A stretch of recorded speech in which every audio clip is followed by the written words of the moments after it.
Hello बच्चों, चलिए प्रश्न को देखते हैं। प्रश्न है, एक समबाहु त्रिभुज एबीसी की भुजा 2a है, उसके प्रत्येक शीर्ष लंब की लंबाई ज्ञात कीजिए। तो प्रश्न को हल करें उससे पहले जो प्रश्न की मुख्य अवधारणा है उस पर विचार कर लेते हैं। तो इस प्रश्न के लिए जो मुख्य अवधारणा है वह हो जाएगी पाइथागोरस प्रमेय, अर्थात हम यहाँ पर यह देखेंगे कि पाइथागोरस प्रमेय क्या होती है।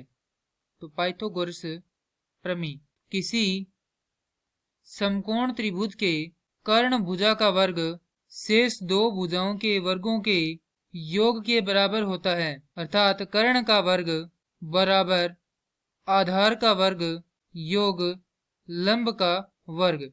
मान लेते हैं कि यह क्या है, कोई एक समबाहु त्रिभुज है और यहां से हमने एक शीर्ष लंब इस प्रकार से डाला है। इसे नाम देंगे त्रिभुज ए बी सी। कोई बिंदु डी है जिस पर क्या डाला गया है, शीर्ष लंब डाला गया है। तो भुजा है 2a, ये भुजा भी है 2a और ये संपूर्ण भुजा कितनी है, 2a है।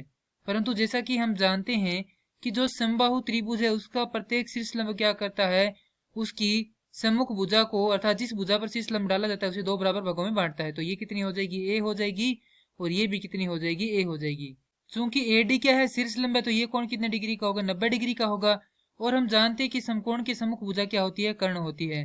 तो यहां से लिखेंगे त्रिभुज ए बी डी में पाइथागोरस प्रमेय से जो त्रिभुज ABD है उसमें कर्ण है हमारे पास AB, तो AB का वर्ग बराबर आधार है हमारे पास BD, BD का वर्ग योग लंब है हमारे पास AD, तो AD का वर्ग। हमें AD ज्ञात करना है, तो यहां से हम क्या करेंगे, AD का वर्ग बराबर लिखेंगे AB का वर्ग घटाव BD का वर्ग। अब जो मान है वह रख देंगे, तो AD का वर्ग बराबर AB का मान हमारे पास 2a है, तो 2a का वर्ग घटाव BD का मान है हमारे पास a, तो a का वर्ग। तो AD का वर्ग बराबर हो जाएगा 3a का वर्ग। क्योंकि इसे हल करेंगे तो यह क्या होगा, 4a का वर्ग होगा, इसमें से a का वर्ग घटाएंगे तो हमारे पास क्या आएगा, 3a का वर्ग आएगा, जो कि हमने क्या कर दिया, यहाँ पर लिख दिया है।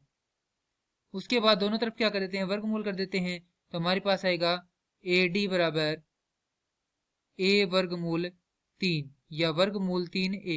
तो हमारे पास जो शीर्ष लंब AD है उसका मान आ चुका है। और जैसा कि हम जानते हैं कि समबाहु त्रिभुज में प्रत्येक शीर्ष लंब बराबर होता है, तो यहां से हम लिख सकते हैं कि प्रत्येक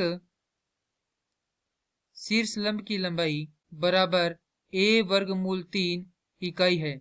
और यही क्या है, हमारे प्रश्न का उत्तर है। मैं आशा करता हूं कि यह प्रश्न आपको समझ में आया होगा। धन्यवाद।